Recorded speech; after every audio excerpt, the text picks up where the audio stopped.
Assalamu alaikum, hürmetli ustazlar, sevimli savaşlar. Atdiyelik yıllar hayırlı olsun. Ürümşehirlik 5. başlangıç mektep 1.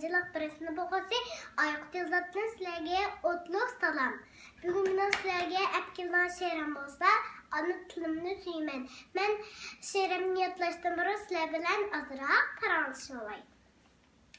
Ben toğluşun oldu da apam dadamga balımız kız bolsa Aykut, oğul bolsa Aykut diye ismini koyaylı depti.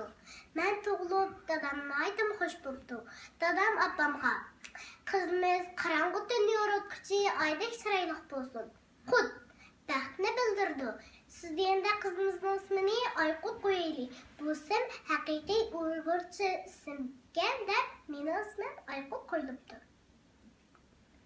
Benim tilim çıkanı bilen dadam apam bana sap Uygurca sözleşini getti.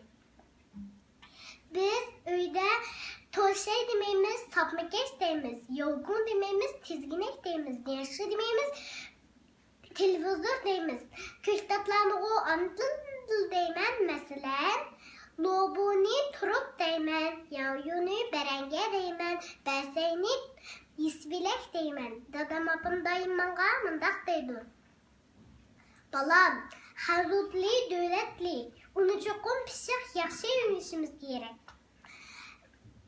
İngiliz dili, çatal dili, texime bilimlik buluş için onu öğrenişimiz gerek. Lakin Uyghur dili bizim ana dilimiz, onu öğreniş bizim mecburiyetimiz deydi. Ben okuç buldum. Ana dilimni A harfinden başladım. Ben tunca ana diye sözünü yazganda dadam apam kışlıktan pişanamı söyleyeyim. Ben hazır 15 harfli gün buldum.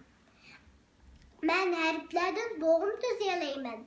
Boğumlardan söz düzeyeleyim. Sözlerden cümle düzep yazalayım. Ben kiler kıtımlıq faaliyette o şekertini yaxşı ünüp sizlerge özüm şiirizim soğuk kılman. Ben sizlerge miyanğa süymlik dadam izlegen anı tılımı suyman diyeslerini okup vermem.